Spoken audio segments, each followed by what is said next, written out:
Assalamualaikum dan salam sejahtera. Anda tidak lain tidak bukan sekarang bersama dengan saya Fahri Saya Ada. Saya Nabil. Saya Dina. Dan saya Akmal. dan anda bersama kami di dalam Lensa Nalar. Jadi, bila kita bercakap tentang soal impak yang mampu diberikan oleh media ataupun internet ataupun media sosial sekarang ni, banyak impak-impak yang kita mampu berikan. Dunia internet ni macam kita semua tahu dan para penonton juga tahu, dia berikan kita akses dunia ni tanpa sepadan. Betul tak? Betul. Betul tak? Betul. Semua ujung jari lah. Semua ujung jari kita boleh tahu apa yang terjadi dekat United Kingdom. Kita boleh tahu apa yang terjadi dekat Indonesia sekalipun. Betul. Jadi itulah dunia media ni, memberikan kita info, maklumat, ilmu tentang apa yang berlaku di sekeliling kita, terutama sekali di dunia ni. Betul. Senario tu juga yang berlaku sekarang ni kan. Bila kita tengok pengamal media pergi kat Palestin kan. Diorang yang cuba untuk, orang kata apa, letak kat feed tu untuk nak cerita kita pasal Palestin, apa yang berlaku pasal Palestin. So yang tu yang kita nak bersembang lepas ni kan. Alright, cocok. Jadi topik untuk kita pada hari ini adalah Suara dari Palestin, cerita melangkaui sempadan. Jadi Fahri Ya. ada apa-apa yang nak diulaskan?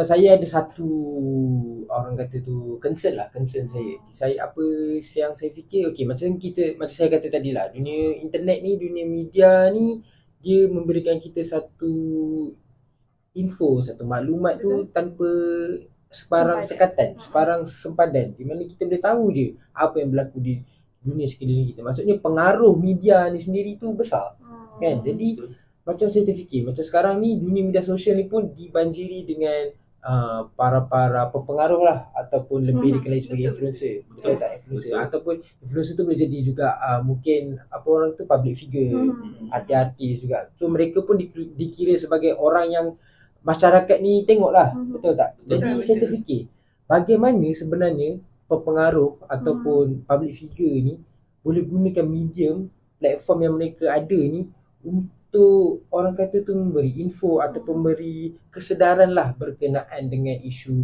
Palestin Israel ni. Sebab macam- pengaruh diorang ni besar. Oh betul, macam kita tahu, macam awak cakap tadi, pengaruh dia dah besar. Nama pun influencer, jadi dia gunakan platform social media sebagai medium untuk diorang sebarkan info-info yang orang cakap beri kesedaran lah dekat pihak umum kat luar sana. Macam kita kenal seperti Heliza Helmi, Ryan Bakery betul. dengan adik dia yang Heliza Helmi tu, diorang kongsikan pelbagai info-info tentang Palestin dekat luar sana lah. Tapi tak semua pun influencer yang yes, betul. jenis yang post. Ada yang katakan neutral kan. Yeah, betul, Dia tak ada lah betul. mention siapa-siapa, tapi tahulah siapa kan. Ya, ya. Itu apa yang saya kata tadi tu, macam mana diorang ni nak gunakan medium yang mereka ada ni. Sebab macam kalau kita memanglah kita boleh hantar, tapi kita ni sekadar memberi info kepada kawan-kawan kita mungkin. Bagi kepada orang lain je lah. Kepada mungkin saya bagi kepada Akmal bagi kepada saya. Itu je lah. Tapi macam pengaruh ni, kuasa dia besar. Maksudnya skop kita terhad lah. Skop mereka ni melangkaui, mungkin ada orang daripada Singapura pun mengikuti mereka. So besar sebenarnya influence Macam diorang. contoh yang baru-baru ni Alif Sata buat solat subuh solat kan. subuh. Ada yang tak solat subuh pun jadi solat subuh lepas tu. Tiba-tiba ramai pula. Sebelum ni tak ramai. Tiba-tiba ramai. Macam tu lah contoh dia. Jadi sebenarnya para pepengaruh ni kena bijak lah dalam Betul. menggunakan media mereka. Jangan takut lah, sebab perkara ni sebenarnya dia bukan kita kena jadi seorang Muslim untuk kita hantar. Tapi cukup kita ada rasa berperi kemanusiaan untuk menggunakan media yang kita ada ni untuk kita sebarkan benda-benda macam ni. Jangan takut, jangan kita rasa nanti macam mana kalau macam yang kita tahu ada siapa, Kakak Azraf kan, yang dia menegakkan yang dia tak nak dah support ni. So dia tarik, satu brand ni tarik sponsorship daripada kakak ni. Betul tak? Betul. Kita perlukan ramai lagi Kakak Azraf ni macam Yes, tu, supaya yeah. supaya sebenarnya isu ni isu yang berat. Dia dah melanggar hukum, apa orang kata Sebab tu ramai yang takut, kemanusiaan tapi kita lah. sebenarnya kena berani. Betul. Betul. Okay. Lepas tu kan, kalau kita tengok kan, kita nampak kan sekarang kan, kalau korang tengok kan, banyak gila NGO yang buat kempen, lepas tu buat ceramah. Kalau macam kita tengok yang macam ada kat KL kan, ramai orang rakyat Malaysia kumpul semata-mata untuk nak buat solidariti untuk Palestin kan.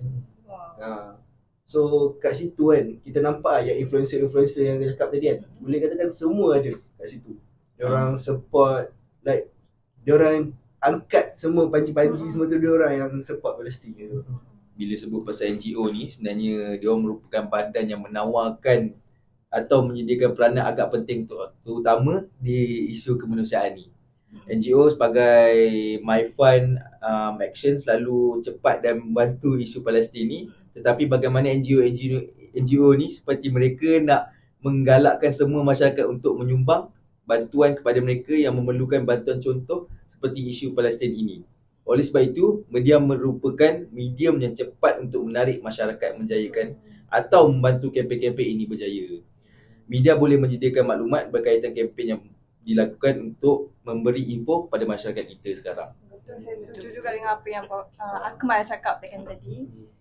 Sebab macam kalau media ni dia guna, macam saya kata tadi, ni part of promotion jugalah kan. Macam kita, okay, jom kita ramai-ramai datang ke dataran mereka pada hari sekian. So media ni dah digunakan sebagai orang kata tu soft promotion lah, untuk kita sebagai orang umum ni tahu apa yang kita perlu buat, apa yang kita cakna lah, senang kita cakna lah berkaitan dengan benda-benda ni. Jadi kalau macam kita tengok ni kan, apalah keberkesanan media kan waktu kalau contoh dia orang promote tu kan, apa yang agak-agak jumlah tu bertambah untuk orang nak join kempen kalau kata media yang sebarkan. Kalau saya rasa bertambah lah kot. Macam saya kata tadi, media ni semua orang guna social media. Tipulah kalau ada antara kita yang tak ada at least satu akaun social media. Betul tak? Paling kurang mesti kena ada satu. Mesti ada satu. Jadi saya rasa media ni fungsinya adalah untuk kita menyebarkan sesuatu maklumat, sesuatu ilmu. Jadi mungkin kita boleh gunakan media ni lah. Macam kalau Pawan sendiri, kalau macam Akmal sendiri. Baik, kita pergi ke skop yang lebih besar, iaitu negara.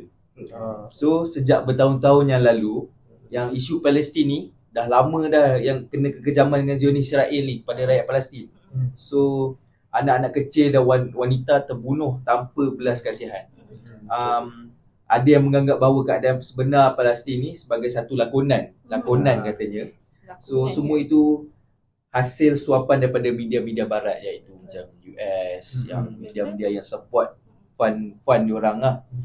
So tapi persoalan kita di sini, adakah media mampu menjadi platform yang efektif dalam membentuk gerakan anti-Israel serta memboikot barangan daripada mereka dan negara sekutunya? Okay, jadi kalau pendapat saya pula, saya rasa media ni dia memainkan satu peranan yang sangat besar dalam membentuk persepsi yang dibawakan. Contohnya macam kalau kita tengok di barat, misalnya di barat ideologi yang diketengahkan kepada mereka adalah Hamas ni sebagai satu gerakan yang jahat. Pengganas. Jadi mereka terima benda tu bulat-bulat, dan apa yang TV mereka ataupun newspaper mereka ceritakan, mereka akan ceritakan tentang kebaikan IDF lah dan keburukan Hamas. Tapi benda sebenarnya tak benar kan.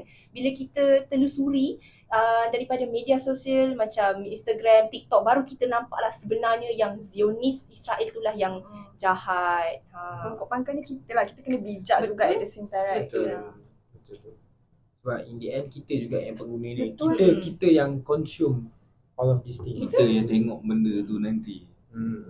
So macam itulah dia, sedikit lah daripada isu. Tapi saya nak tambah jugalah. Sebenarnya hari ini dah daripada hari pertama kekejaman Israel Palestin ni berlaku, hari ni dah sebenarnya hari yang kita mulakan sesi rakaman ni telah 100 hari. Langsung genap 100 hari. Genap 100 hari. Saya baru tahu. Genap 100 hari kekejaman yang berlaku di Palestin, dan juga yang lebih membimbangkan, cuma tinggal 6 buah van ambulans saja tinggal untuk mengangkat lebih kurang 2 juta mungkin mangsa-mangsa yang ada di Palestin. Jadi sebab itulah, macam mana saya dapat tahu ilmu ni? Daripada media juga. Jadi itulah dia. Itulah definisi media ni. Kalau tak, kita tak tahu berapa ramai yang tinggal, apa yang tengah terjadi. Jadi saya rasa kita berehat seketika, boleh ke? Kita berehat seketika. Kita kembali selepas ini di segmen yang kedua. Jangan ke mana-mana, kembali bersama kami di dalam Lensa Nalar.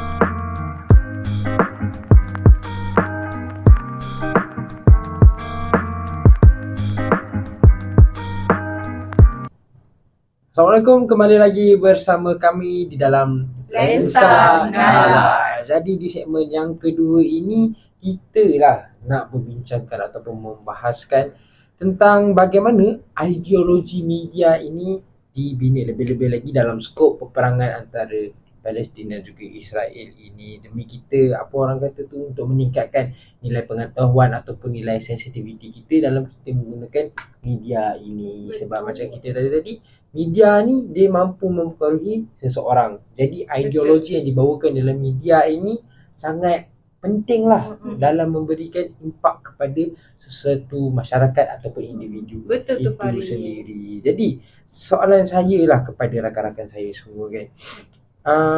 Macam kita tahu ada satu isu yang ingat tak yang ada satu jurnalis wartawan daripada Israel tu yang dia buat-buat baring. Lepas tu ada tiba ada basikal lalu dia kata tengah ingat tak? Dan benda tu sebenarnya dia nak paparkan kepada khalayak bahawa kekejaman sedang berlaku. Betul. Tapi apa yang kita nampak adalah sebaliknya. Dan ada juga media, kita ambil contoh media di negara kita sendirilah yang memaparkan yang ada satu ataupun ada satu wartawan tu sendiri yang dia sedang membuat stand up dan tiba-tiba ada bom meruntuhkan sebuah bangunan di belakangnya. Jadi macam mana ideologi ini dibina dan bagaimana ia mampu untuk meningkatkan nilai pengetahuan khalayak ramai ini, bagaimana dia mampu mempengaruhi minda ni. Jadi saya nak tanya kepada semua rakan-rakan saya, apa komen anda berkaitan dengan isu, apa beza dengan apa yang dipaparkan di media barat dan juga media kita sendiri ataupun media lain. Sejujurnya lah pada pendapat saya perkara ni tak asing lagi lah dengan kita kan, sebab bukan dengan kita je, dengan media masa. Bagi saya macam isu Palestin Israel ni dia libatkan seluruh dunia kalau kita ikutkan, sebab dia bergantung sepenuhnya dengan wartawan-wartawan yang buat liputan dekat luar sana, betul. Jadi diorang ni menyampaikan informasi terkini dan liputan global perihal isu ni lah. Jadi dalam usaha nak penyampaian media ni, kita tak boleh nak nafikan kemungkinan akan berlaku manipulasi maklumat, betul. Jadi ketidaktelusan informasi pun akan berlaku, tapi ikut apa yang kita fikir, kita kena bijak lah dalam menilai setiap apa yang dikeluarkan oleh media. Jadi bagi saya juga ideologi media ni dibina atas dasar budaya industri juga. Sebab ianya merujuk kepada norma maupun nilai ataupun kita kenal pasti sebagai amalan yang dominan lah yang dalam industri kreatif atau pengeluaran daripada karya tersebut. Kalau korang faham lah apa yang saya cuba sampaikan, sebab ini benda ni termasuk dalam proses pengeluaran, macam kita cakap gaya penyampaian ataupun trend yang sedang berlaku dalam industri media sekarang. Jadi macam itulah, kalau kita nak cakap pasal media ni, berita boleh gunakan tajuk-tajuk yang mungkin kita cakap sensasi, sebagai kita pun cakap ideologi media, industri media, faham tak? Like macam kita nak nampak tarik pembaca. Macam podcast kita ni pun boleh tarik peminat kat luar sana untuk mendengar lagi tentang isu Palestin kan. Okay, jadi ingin juga saya selitkan contoh lain yang berkait rapat tentang apa yang ada sebutkan tadi, seperti budaya industri dalam penggunaan platform media sosial yang menggabungkan elemen-elemen visual dan penggunaan hashtag bagi meningkatkan kehadiran para penonton secara dalam talian dan merangsang keterlibatan sosial. Okay, jadi sejujurnya saya juga merasai pemahaman atau penginterpretasian pengeluar terhadap hubungan sesama manusia juga dapat mempengaruhi ideologi media. Jadi seperti yang kita fahami, pengeluar sesuatu kandungan media boleh juga terdiri daripada individu, syarikat ataupun kerajaan sendiri. Jadi apabila seseorang pengeluar tu mempunyai ideologi tersendiri ataupun kefahaman sendiri, maka dia akan secara tidak langsung dia akan memberi tindak balaslah kepada penonton. Okay, contohnya macam kalau pengeluar tu jenis macam liberal dan menyokong ideologi LGBT kan. Jadi benda tu secara tak langsung dia akan efek memberi kesan kepada orang yang menonton. Okay, macam kita tengok cerita Mentega Terbang, kontroversi bukan? Sangat-sangat kontroversi. Jadi dalam cerita tu pun pengarah dia yang merupakan Melayu Islam turut mengetengahkan macam mana seorang gadis Melayu Islam ingin pindah agama kepada agama lain. Seolah-olah menunjukkan bahawa Islam merupakan bukan agama yang sebenar. Macam itulah. Saya setuju lah dengan Nina. Tapi kat sini kan, kita boleh story lah macam ada cerita pasal convention genre. Convention genre ni kan, dia satu elemen-elemen khas yang biasanya kalau kita tengok genre yang tertentu kan, bila kita tengok kat TV ke media mana-mana, dia macam dia pengaruh ideologi media tu lah. Contoh kalau macam cerita tu dia drama, dia buat kita macam emosi, sedih. Kalau macam kita tengok kan, dia tak sama lah dengan kalau ikut genre. Contoh media tu kata bagi orang ni sedih, dia sedih lah. Kalau macam dia nak bagi kita macam rasa macam oh gempak benda ni berlaku kan. So it's a different genre lah. Contoh kan, kalau macam kita tengok untuk based on this case Palestin Israel kan, kita boleh tengok like media memang nak mengetengahkan satu genre yang macam tunjukkan satu ketakutan, keganasan dan emosi ya kan. Kita boleh tengok dalam media ada orang expose, ada mayat-mayat yang penuh kat jalan, sampaikan hospital kena meletup. Dia orang tunjuk kata Israel ni sangat teruk, sampaikan hospital pun dia orang kata Hamas punya base lah kan. Sampai tengok list jadual pekerja tu pun dia orang boleh kata oh tu nama petugas ni kan. So orang boleh nampak kata satu kekejaman daripada media tu sendiri kita boleh nampak kan. So kita hampir ke penghujung podcast. Namun ingin saya nak kongsikan bahawa piawai budaya adalah piawai yang kita hayati, di mana ianya juga adalah satu perkara yang melibatkan bagaimana cara ideologi media dibina. Ia adalah jangkaan dan peraturan bersama yang membimbing tingkah laku orang dalam kumpulan sosial. Piawai budaya dipelajari dan diperkukuhkan daripada ibu bapa, rakan kita, guru-guru yang mengajar kita dan lain-lain semasa membesar dalam masyarakat kita. Piawai budaya lebih mendalam merujuk pada pemahaman dan penghormatan terhadap nilai, norma dan kepercayaan yang unik dalam budaya tertentu. Ia membantu kita berinteraksi dengan lebih baik dan menghargai pelbagaian. Macam mana kita boleh kaitkan dengan tajuk podcast kita hari ini, iaitu di antara Palestin dan Israel berkenaan dengan piawai budaya terkini. Seperti yang kita tahu, Israel hancurkan banyak warisan budaya di Palestin, terutama masjid tertua di Gaza, iaitu Masjid Agung Omari yang merupakan masjid tertua dan terbesar di jalur Gaza. Tak hanya itu, peperangan yang menyihati perhatian dunia ini juga menghancurkan banyak situs warisan budaya di Palestin.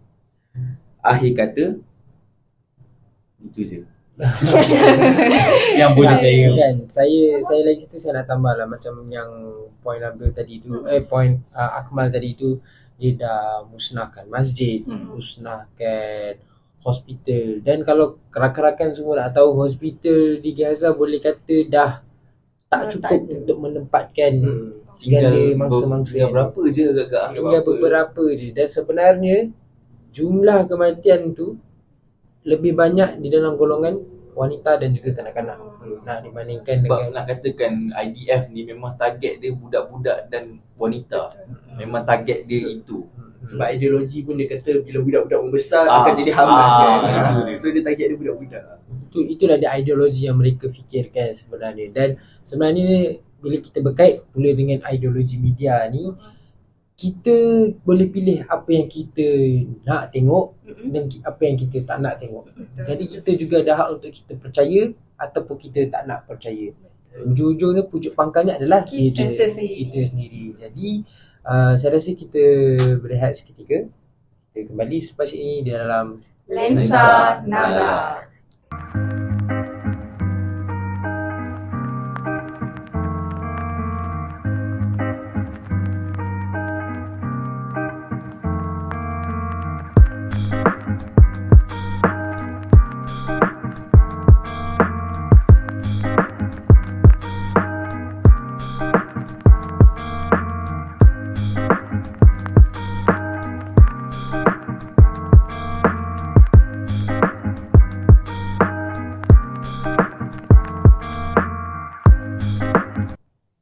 Baiklah, Assalamualaikum. Kembali lagi bersama kami di dalam Lensa Nalar. Jadi kita hari ini dah pun mengupas isu-isu kita seperti ideologi media, dan juga kita dah upas bagaimana media ni mampu gunakan sepenuhnya untuk menyebarkan segala maklumat, kesedaran ataupun info-info berkenaan dengan media Palestin. Jadi secara kesimpulannya, kita sebagai pengguna media ni, saya rasa kita kena menggunakan media ni sehabis baik. Betul. Kita gunakan media ni sehabis baik, terutama sekali di dalam konteks isu peperangan di antara Palestin dan Israel. Kita bukan sahaja media sosial.